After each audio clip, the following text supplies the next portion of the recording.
Trevor Gardner's Waterhole property was once a pleasant breeding ground for ostriches. Now, with 2 of his prime breeders shot dead and another 3 injured less than 100 metres from his house, Mr Gardner is beginning to question his own safety. He says he knows who is responsible for the unprovoked attack, certain those involved were not professional shooters. They weren't bothered about just making a clean kill, just as long as they were got rid of. A former deer farm nearby is of continual concern to Mr Gardner. On weekends, people gather there to practice their aim. The shooting over on what was the deer farm, that, you know, as I said, it sounds like World War III every weekend, and we'd just like that stopped, because I don't think people are safe.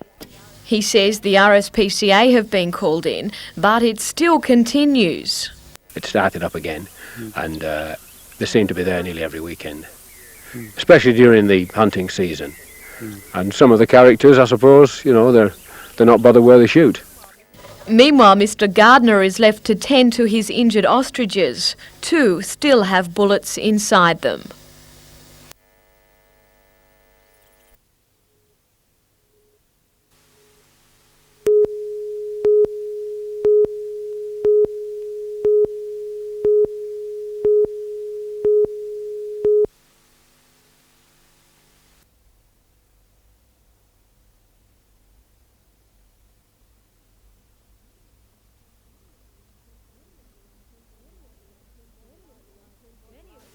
Many of the entrants in last night's Model for Life competition at Newcastle's Workers' Club would like permanent jobs on the catwalk.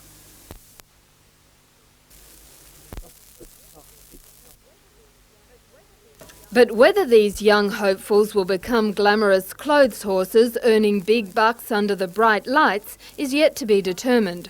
Last night's 3 winners are a step closer. Along with winning their age divisions, Natasha Cush from Astonfield, Jamie Osterman from Curry and Tracy Kelly from Rankin Park have been awarded modelling contracts in Sydney.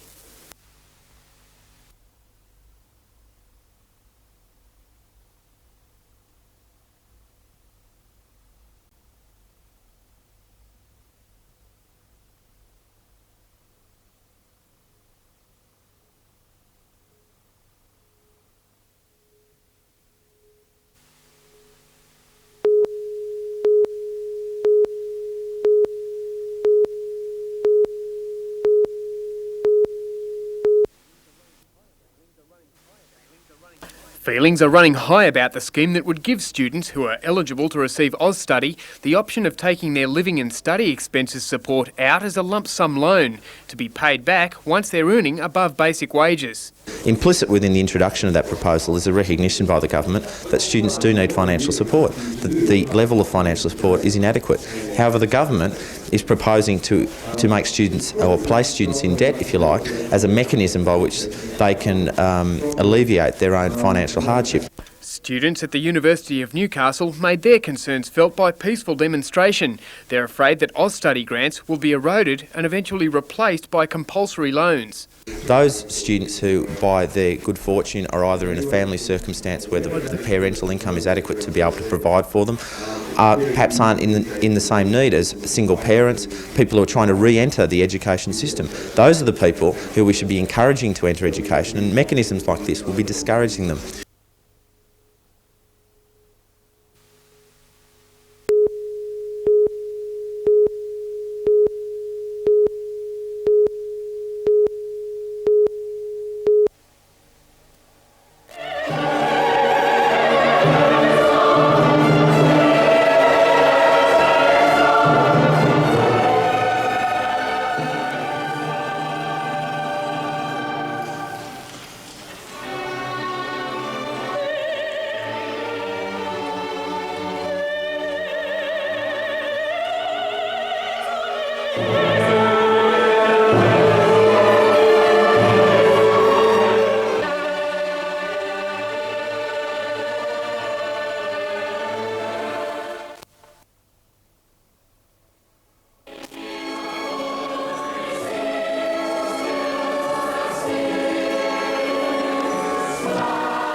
35-year-old Scott Brodie from Singleton was taking a load of cement to Glenny's Creek Dam around midday. But 2 kilometres short of the job, Forrester's Bridge off Bridgman's Road collapsed under him. The Pioneer truck tumbled 10 metres to the edge of Glenny's Creek. Somehow the driver clambered out of the cabin, up the embankment and onto the road to warn his workmate, who was following behind. The first thing that I seen was Scott was laying on the road, waving his arms at me, and I wondered what the hell was going on. The driver was taken to Singleton Hospital with back pains. His condition tonight is satisfactory. Water Resources cleared the truck's tanks of fuel, fearing a spill into the creek. An investigation is underway. Peter Ryan, NBN News.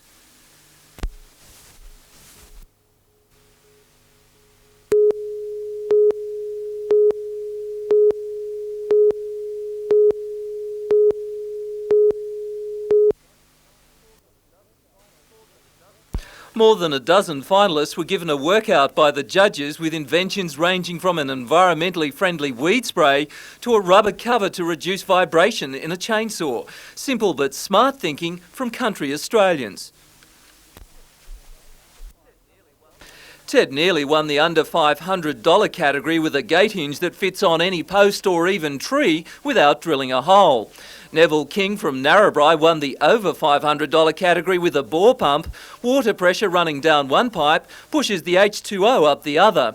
New ideas and technologies have become an important part of the field days. Well, AgQuip's not just about machinery and equipment. AgQuip's also about giving information to landholders that are coming through this place. New South Wales Agriculture is offering specialised advice on weed control, land care and animal health. Around the corner, farmers themselves were getting checkups. Between 76 and 86% of farmers have a significant noise-induced hearing loss. Unfortunately, noise-induced hearing loss is preventable. The Health Department is offering quick hearing and cholesterol tests. Tomorrow is the third and final day at AgQuip, and then organisers immediately start preparing for the show in '93. Peter Ryan, NBN News.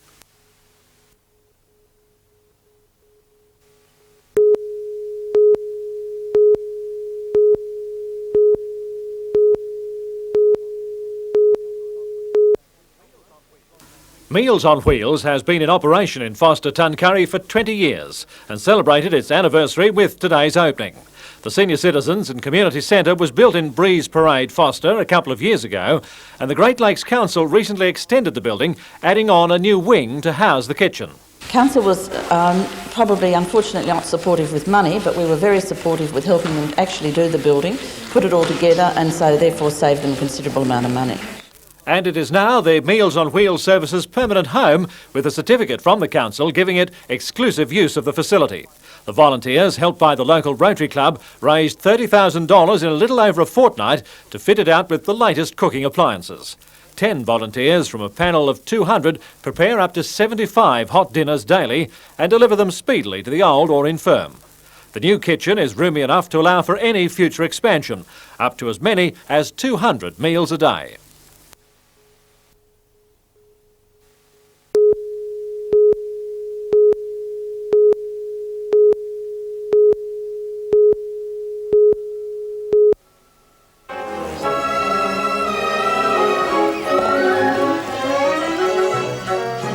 The Bolshoi Ballet has earned a reputation as one of the world's greatest ballet companies.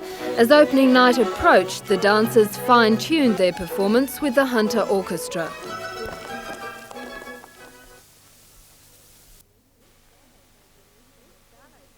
This ballet company from the former Soviet Union has endured for more than 2 centuries.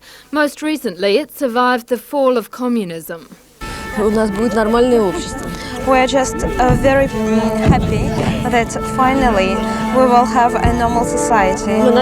We hope we will have a normal society. Prima ballerina Natalia Bezmertnova is the undisputed star of the stage. The show comprises excerpts from Swan Lake and other popular ballets.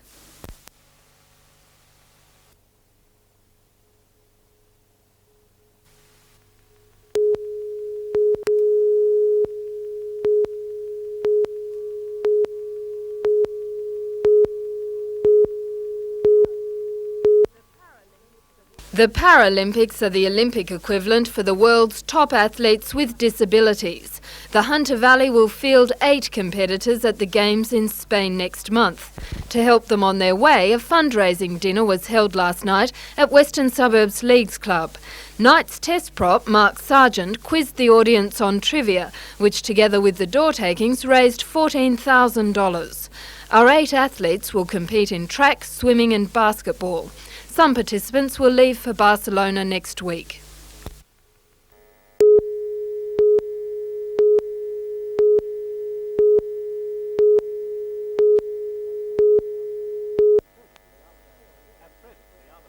At present, the Armidale Police Station is spread over 4 buildings. Chief Inspector Burke sees this arrangement as unsatisfactory, with police officers working sometimes in isolation and in an environment they find foreign. He wants the situation addressed and a new Armidale Police Station placed high on the list for capital works expenditure. Our present accommodation is getting to the stage where it's inadequate, and if the situation is not addressed now, it will cause great problems a little bit further down the track. Inspector Burke has been motivated by the Aboriginal Deaths in Custody Commission, which has placed Armidale on the priority list for new lock-up facilities. This work alone is expected to exceed $250,000. To upgrade the present premises would be a waste of taxpayers' money, according to the inspector, as the buildings come under a heritage order. Having in mind that this is a prime site commercially, and the fact that there is suitable land in close proximity to the CBD which could be utilised. A suitable site has been identified for a new police station, and talks are continuing between the council and the police property branch. In the meanwhile, Inspector Burke is looking towards the future and is seeking support from the community. I see it as vital that we leave this environment here because it's foreign. We're occupying buildings which were built as residences, never designed for their present use. It's got the entire police complement here working in isolation of one another, which is not good for any number of reasons in the long run.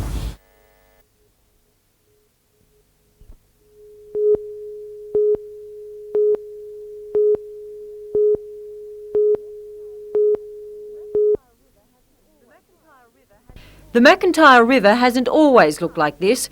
In years past, it's been choked with debris. 2 years ago, the Inverell East Rotary Club decided to embark on a beautification program, a $14,000 grant from state government last year, providing the springboard.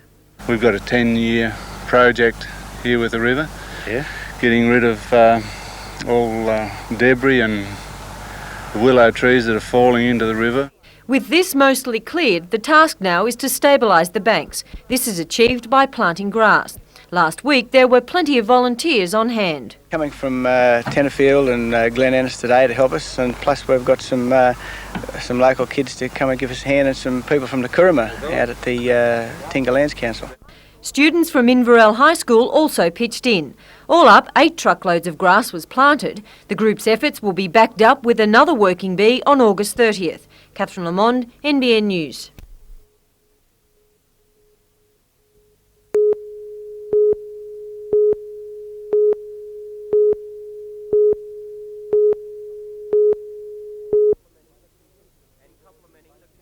And complementing the contingent of T-ballers and baseballers, teams from Brisbane, Lismore and Tamworth who are throwing down the glove to the locals.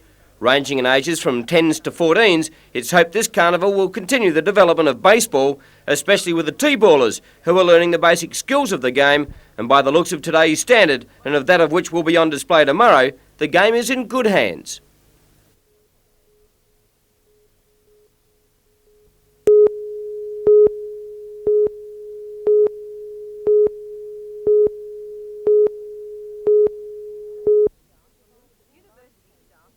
University staff believe the combined degrees will provide a broader education, enabling students to choose from a wide variety of subjects in different faculties.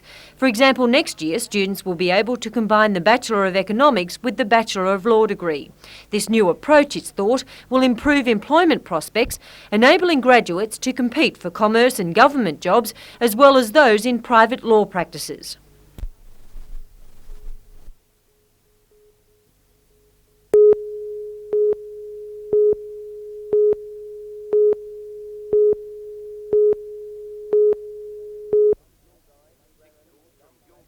6 schools from Gilgai, Grammon, Gumflat, Dulungra, Tinga and Bundara took part in their annual Small School Sports Carnival.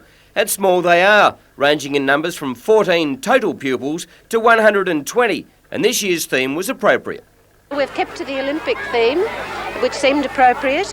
Track and field events were the order of the day, with medals awarded to all place-getters and special ribbons also handed out to plenty of the young athletes, with the emphasis on competing, not just winning.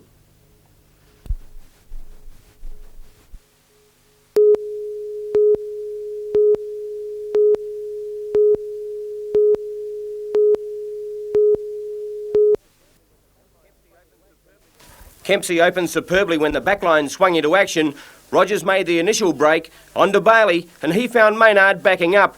Looming in support also was Kerr, and he did the rest to score. Applying pressure close to the line, Kempsey forced Coffs into error, and it was another try.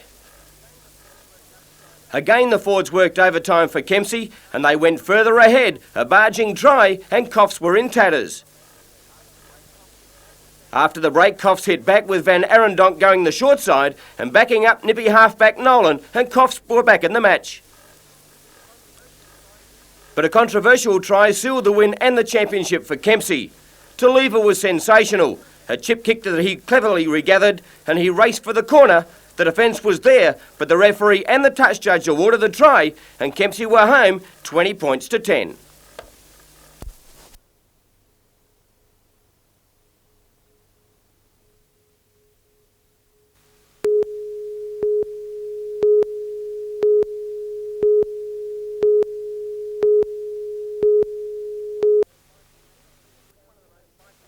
It was one of the most spiteful matches seen at Townsend Oval for some time, with niggling tactics all the time, finally spilling over to wild slugfest.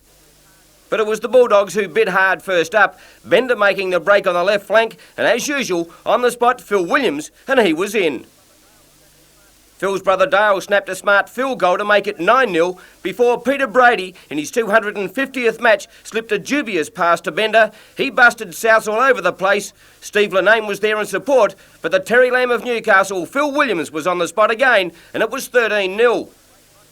Just before the break, Michael Varnum hit Dooley without the ball in a cheap shot, and moments later, it was 1 in, all in. Souths were stung into action, Varnum turning hero from villain, handling 3 times in a movement that gathered momentum. Darren Ford was in the action, and his pass found Simon Cook, who did the rest. But it wasn't enough, and Curry lived to fight another day. For the Lions, it's the end of the road for this year.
The Department of Employment, Education and Training will coordinate the course, which is aimed at unemployed 16 to 19-year-olds.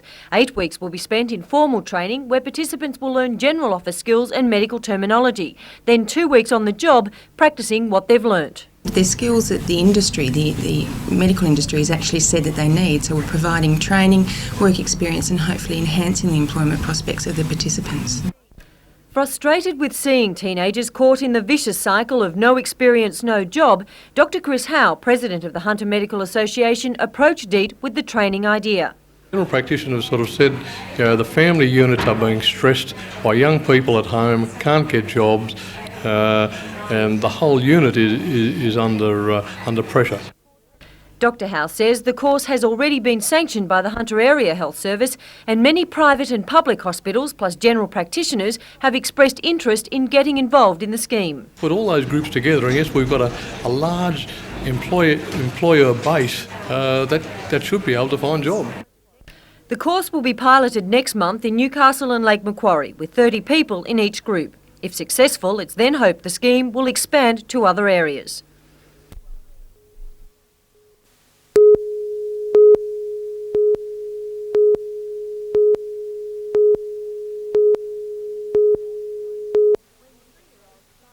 When 3-year-old Simon Holder wandered away from his father's stall at Freeman's Waterhole last May, grave fears were held for his safety. More than 300 volunteers scoured kilometres of surrounding bush and swampland. After 20 hours of heartache, daylight revealed the child caught in a barbed wire fence, kilometres from where he'd last been seen. Simon was airlifted back to relieved family and friends, his wanderlust satisfied. Last night, all those who helped in the search were officially thanked. Lake Macquarie Bush Fire Brigade units and SES representatives from the Upper Hunter, Lower Hunter and Northern Sydney divisions were presented with awards on behalf of the people of Lake Macquarie. The efforts of 3 teenagers and a 6-year-old boy were also recognised. Disaster was averted last July when the 4 boys worked as a team to free 4-year-old Zoe Radcliffe after she became trapped by the neck in a wooden structure in the amusement area of Blackwell's Park. Jonathan Craig of Killaburn Bay, Jamie Garris of Bar Beach, Martin Hankin of Cole Point and Zoe's brother Ben rescued her.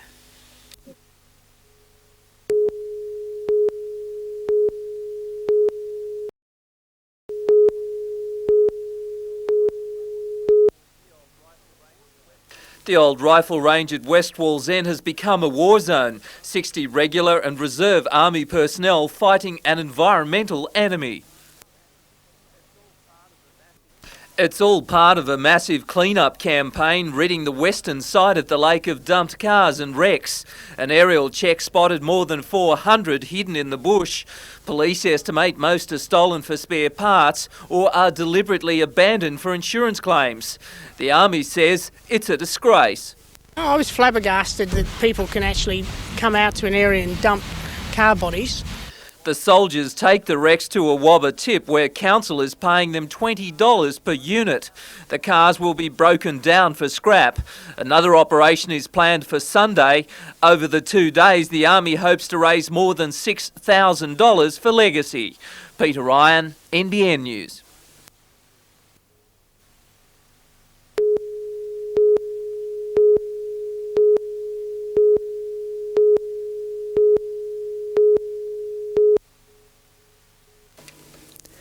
Allegations of racism were made against a teacher at Casino High School last month, with Aboriginal families threatening to withdraw their children from classes unless the Education Department deals with the issue.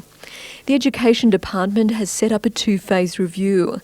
It will cover the isolated allegation of racism as well as the overall management of the school. The first phase review will be conducted by 2 Aboriginal people, one being the Grafton TAFE's principal, John Lester. It will look at the school's practices and policies on racism and launch a full-scale review to community relations, administration, the curriculum and school programs. The next review will include a panel incorporating 2 principals from high schools with high Aboriginal enrolments. Both phases are expected to be completed within a month when the school will hold a staff development day.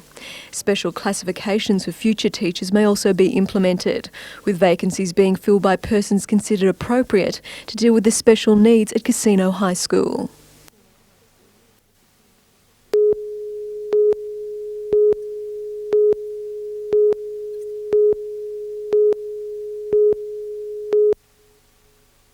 Newcastle Airport at Williamtown is controlled by the Civil Aviation Authority, but Port Stephens and Newcastle councils may well take over the running of the domestic terminal. The federal government has allocated more than $2.5 million to upgrade the civil facilities. A joint committee from the 2 councils has considered the offer and given the project the all clear. As well as roads and rates, it will recommend that the councils be responsible for the reservation counters, restaurants and restrooms at the airport. Lord Mayor Alderman John McNaughton and Port Stephens Shire President Bob Horn both believe the upgrading would offer a valuable opportunity to develop tourism in the region. The recommendation will go before Port Stephens Shire Council on the 1st of September and Newcastle City Council on the 8th. If the project goes ahead, it will be up to the general managers of both councils to develop a takeover program. Jane Anderson, NBN News.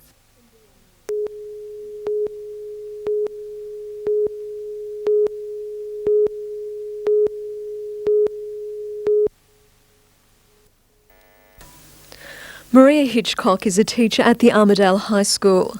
7 years ago, she was asked if she knew anything about wattle. She admitted she didn't and decided to research the issue. That began years of investigation, leading Maria to rewriting the history books. After many rejections, the last of Australia's premiers has agreed to change the date of National Wattle Day from August 1st to its original yet unknown date of September 1st. I'm so pleased that it's finally come to fruition this year. I feel that we've turned full circle, gone back to the early part of this century when people fought for this sort of thing, for recognition of both our emblem and for a special day to be patriotic and to look at our environment. And it's really wonderful. I'm just elated about the whole thing. 1916 saw the Red Cross giving pins of wattle to help the war effort. The wattle was called Cootamundra and bloomed around August 1st, which led to the change to August 1. But after numerous rejections, Maria has won her battle and next year will see a piece of Australia's history restored. We've got terrific things in this country to protect, and let's enjoy it and let's celebrate.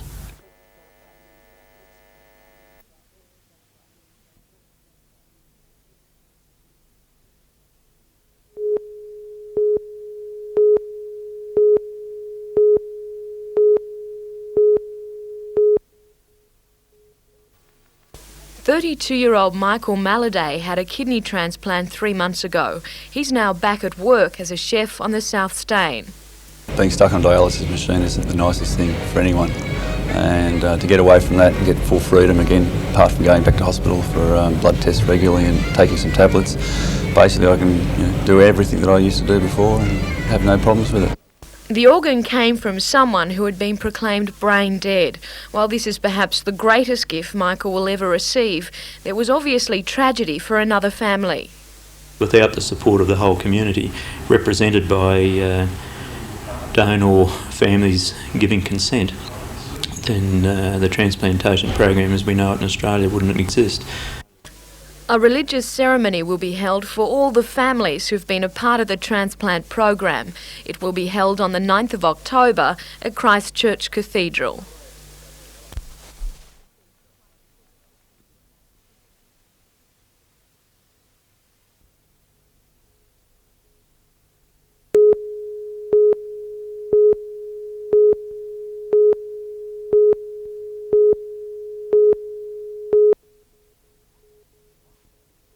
Oxley controls electricity distribution in the triangle from Foster out to Nowandock and up as far as Kempsey, with a staff of 422. Like all other supply authorities in the state, Oxley has just undergone an annual review of its performance by a 4-member government committee.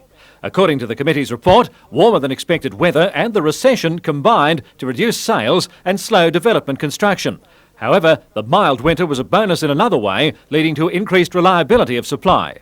This was not enough to satisfy business customers who, unlike domestic consumers, were not happy with the council's performance.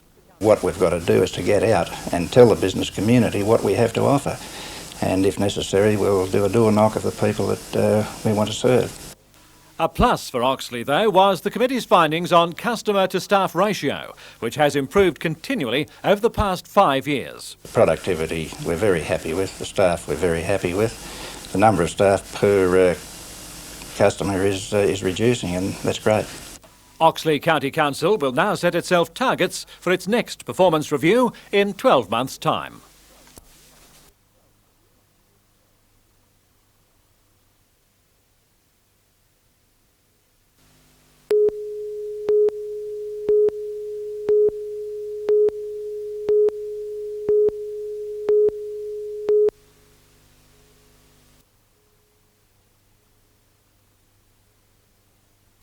This is the 60th anniversary year for the Sydney Symphony Orchestra. During its tour of the North, it hopes to introduce classical music to school children.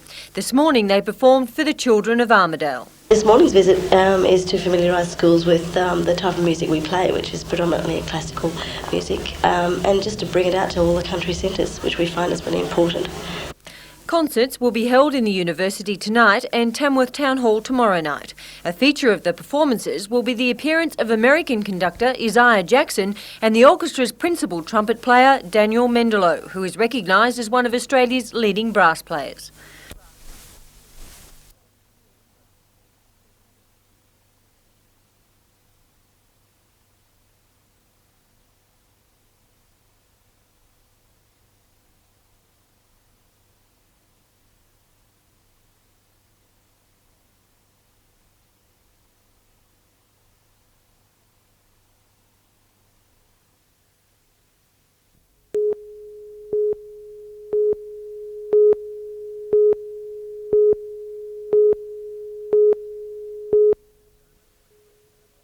Herb Narvo played rugby league in Newcastle for Newtown and St George in Sydney, represented country in New South Wales and played 4 tests for Australia against Great Britain and France on the 1937-38 Kangaroo Tour. He also was a professional boxer and was the Australian heavyweight champion in 1943. Nick Farr-Jones is Australia's most capped rugby halfback and following last weekend's historic victory over the Springboks is the only Australian captain to have achieved victory over all the full members of the International Rugby Board. With a record of 70 caps for Australia, David Campese recently scored his 50th Test try against the South Africans.